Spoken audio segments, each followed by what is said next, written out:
Nimbus News। मजबूत नेतृत्व के बदौलत देश एक भारत श्रेष्ठ भारत के सपने को साकार कर रहा है। कहा 22 करोड़ के पाकिस्तान में लोगों को पड़े रोटी के लाले। सीएम योगी आदित्यनाथ ने कहा प्रधानमंत्री व गृह मंत्री ने विकास और समृद्धि को स्थापित कर देश को आगे बढ़ाने का काम किया। पहले प्रदेश जाति मजहब के मकड़जाल में फंसा था। 2017 से पहले आजमगढ़ को पहचान का संकट था, लेकिन इसके प्रधानमंत्री नरेंद्र मोदी ने आजमगढ़ से पूर्वांचल एक्सप्रेस वे का शिलान्यास किया था। इसके गृह मंत्री अमित शाह ने यहां पर आकर विश्वविद्यालय का शिलान्यास किया था और अब हरिहरपुर, जहां से तमाम कलाकारों ने निकलकर विश्व के मंच पर अपनी कला का प्रदर्शन किया। आज यही हरिहरपुर में खुद गृह मंत्री आए हैं संगीत महाविद्यालय का शिलान्यास करने। देश में करोड़ों लोगों को फ्री में राशन वैक्सीन दी गई। वहीं पड़ोसी देश पाकिस्तान में, जिसकी जनसंख्या 22 करोड़ है, वहां पर लोगों को रोटी के लाले पड़ रहे हैं। ये मजबूत नेतृत्व से होता है। एक भारत श्रेष्ठ भारत के सपने को साकार किया है। कश्मीर से 370 धारा हटाई और पूर्वोत्तर राज्यों को देश के विकास की मुख्य धारा से जोड़ा है। पूर्वोत्तर के कई राज्यों में बीजेपी की या तो समर्थन से सरकार है। प्रख्यात ऋषि मुनियों, साहित्यकारों और स्वतंत्रता संग्राम सेनानियों की आज इस धरती पर मैं देश के यशस्वी और तेजस्वी गृह एवं सहकारिता मंत्री जी का आप सब की ओर से, आजमगढ़ वासियों की ओर से हृदय से स्वागत करता हूं, अभिनंदन करता हूं। भाइयों बहनों, आज भारत आदरणीय प्रधानमंत्री जी के नेतृत्व में एक नए भारत के रूप में दुनिया के सामने प्रस्तुत हुआ है। भारत ने दुनिया के सामने विकास, सुरक्षा और समृद्धि का एक नया मानक तय किया है और आदरणीय प्रधानमंत्री जी और आदरणीय गृह मंत्री जी के मार्गदर्शन और नेतृत्व में आज उत्तर प्रदेश उन्हीं का अनुसरण करते हुए उत्तर प्रदेश की परंपरागत उस विकृत व्यवस्था के खिलाफ, जिसने जाति के नाम पर, क्षेत्र और मत और मजहब के नाम पर यहां के सामाजिक ताने बाने को छिन्न भिन्न करके यहां के विकास को अवरुद्ध किया था, उससे उभर करके आज विकास और समृद्धि की एक नई प्रतिमान स्थापित करते हुए आगे बढ़ रहा है। आज इसी का परिणाम है आजमगढ़, जिसमें 2017 के पहले पहचान का संकट था। आजमगढ़ का नौजवान 2017 के पहले देश के अंदर कहीं चले जाएं तो भाइयों बहनों, कोई किराए पर कमरे देने की बात तो दूर, नाम से ही लोग चिढ़ते थे, परहेज करते थे। लेकिन आज आजमगढ़ में आपने देखा होगा, वे के साथ लखनऊ से जोड़ने का कार्य किया। आज आजमगढ़ का लखनऊ के साथ कनेक्टिविटी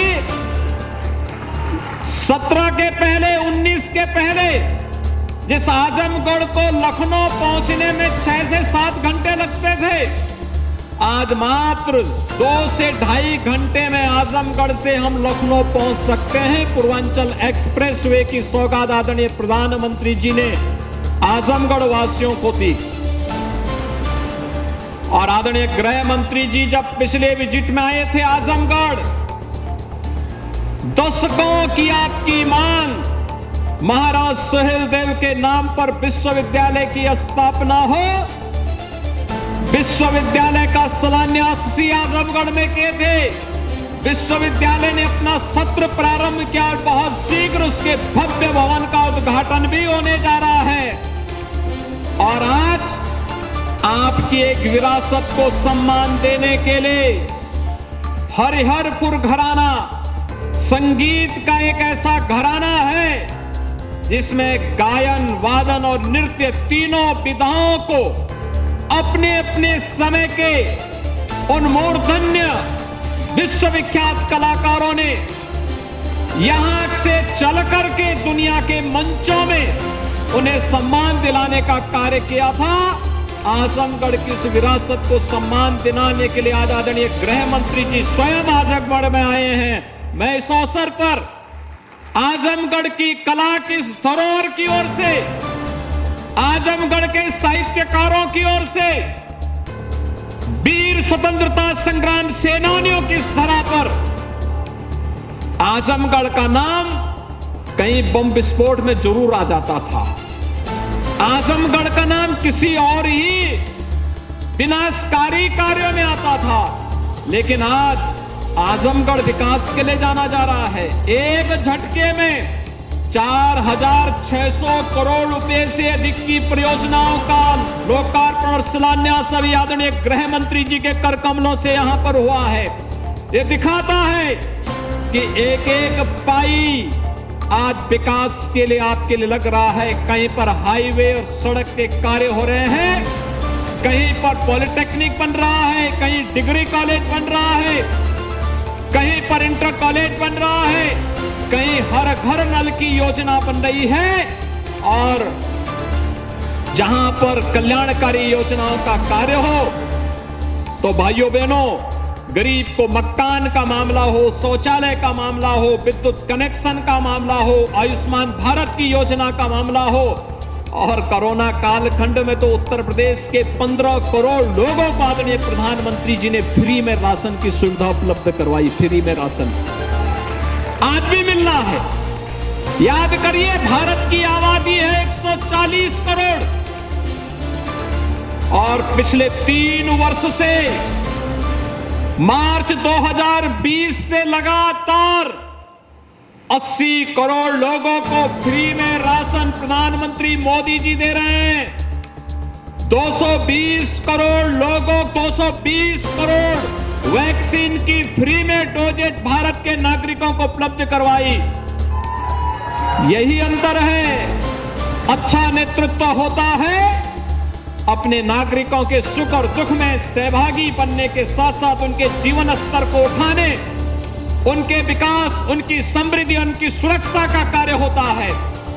लेकिन जब स्वार्थी, भेदभावकारी और भ्रष्ट नेतृत्व होता है तो पाकिस्तान की तरह भूख के लाले, रोटी के लाले लोगों के सामने पड़ते हैं। और यही स्थिति इससे पहले भारत के अंदर भी लोग करने के प्रयास किए थे। 2014 से भारत विकास की नई बुलंदियों को छू रहा है और उन्हीं बुलंदियों को छूते हुए कोई सोच सकता था कि कश्मीर से धारा 370 हटेगी? कश्मीर में धारा 370 हट करके कश्मीर भी भारत का भिन्न हिस्सा होगा और कश्मीर में भी हम उसी प्रकार से आ जा सकते हैं जैसे हम लोग भारत के किसी भी अन्य कोने में जाते थे। लेकिन भाइयों बहनों, आज वह सपना नहीं, आज वह हकीकत बन चुका है। आज जम्मू कश्मीर हो या पूर्वोत्तर के भारत, अरुणाचल प्रदेश में भारतीय जनता पार्टी की सरकार, नागालैंड में भारतीय जनता पार्टी के समर्थन से सरकार, मेघालय में भारतीय जनता पार्टी के समर्थन से सरकार, त्रिपुरा में भारतीय जनता पार्टी की सरकार, मणिपुर में भारतीय जनता पार्टी की सरकार, असम में भारतीय जनता पार्टी की सरकार। ये सभी सरकारें क्या साबित करती हैं?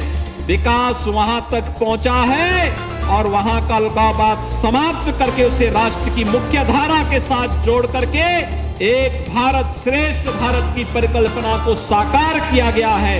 और भाइयों बहनों, भारत माता के महान सपूतों का पूरा भारत अभिनंदन कर रहा है और एक संकल्प के साथ आगे बढ़ रहा है कि 2014, 2017, 2019, 2022 की तर्ज पर 2024 में भी उत्तर प्रदेश प्रधानमंत्री मोदी जी के नेतृत्व में फिर से कमल का फूल खिलाने के लिए पूरी प्रतिबद्धता के साथ कार्य करेगा। इस अवसर पर एक बार फिर से आज आजमगढ़ के दौरे पर आदरणीय गृह और सहकारिता मंत्री भारत सरकार श्री अमित शाह जी का आगमन हुआ है।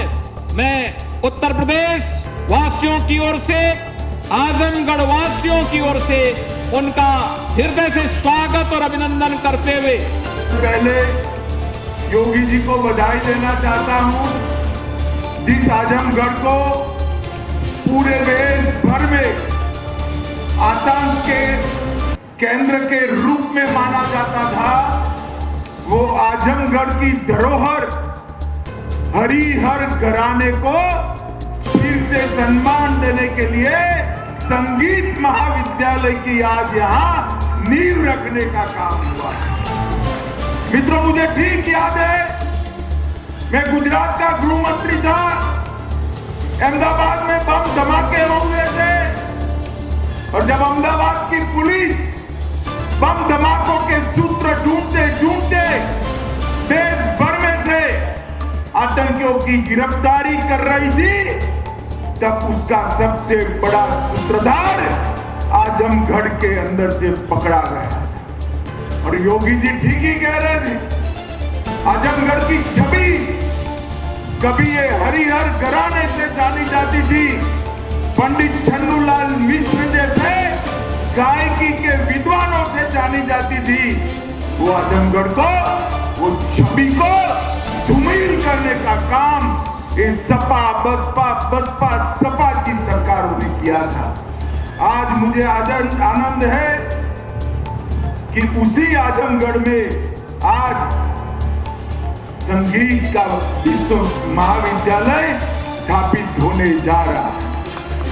मित्रों, हरिहरपुर घराना जिसके नाम में ही हरि और हर दोनों हो, वो हमेशा संपूर्ण होगा।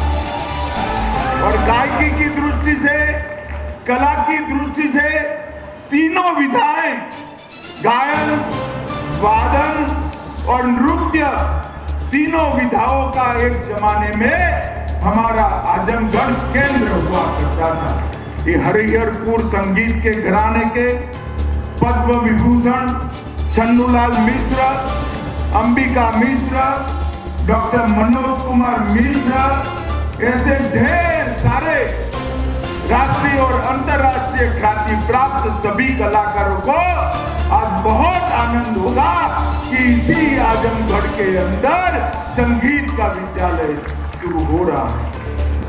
वो उत्तर प्रदेश को दंगा मुक्त प्रदेश बनाने का काम भी भारतीय जनता पार्टी की योगी सरकार ने किया है। माताओं, भाइयों, बहनों, जब भारतीय जनता पार्टी 2014 से आई, आपने भोले शंकर की तरह आशीर्वाद दिया।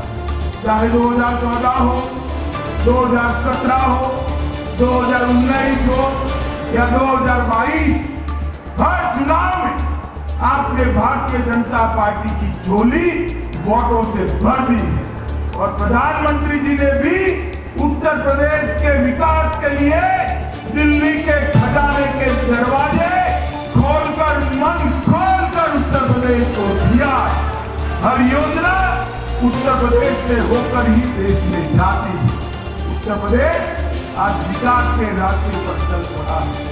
मैं आज आपको फिर से एक बात कहना आया हूँ कि सपा, बसपा, कांग्रेस, मुझे बताइए, ये लोग देश का और उत्तर प्रदेश का विकास कर सकते हैं क्या? जोर से बोलिए, कर सकते हैं? ये समाजवादी पार्टी के मुखिया यहाँ से सांसद थे, कभी भी कोरोना में देखा आपने उनको? आपको टीका लगाने आए थे क्या? मोदी जी ने पूरे भारत में 220 करोड़ टीके लगाकर भारत को कोरोना से सुरक्षित करने का काम, हर गरीब के घर में अनाज पहुंचा। तो 2024 में फिर से बार सपा, बसपा, कांग्रेस परिवारवाद और जातिवाद लेकर आए, लोगों को गुमराह करने का काम करेंगे। आपने दिनेश को जिताकर यहाँ एक क्रांति का सृजन किया है, क्रांति का सृजन। मैं आपका आह्वान करने आया हूँ, 24 के चुनाव में उत्तर प्रदेश की जनता फिर से एक बार मोदी जी पर भरोसा करे और मोदी जी को प्रचंड बहुमत से जिताकर फिर से एक बार देश का प्रधानमंत्री बनाए। बनाना गायन, वादन और नृत्य, ये तीनों कलाओं को ये महाविद्यालय के अंदर आश्रय मिलेगा, उसका प्रचार होगा, प्रसार होगा और परंपरा से युक्त इस जिले में अनेक बच्चों को अपनी नई कैरियर बनाने का मौका मिलेगा। आज पंडित रामदास मिश्र,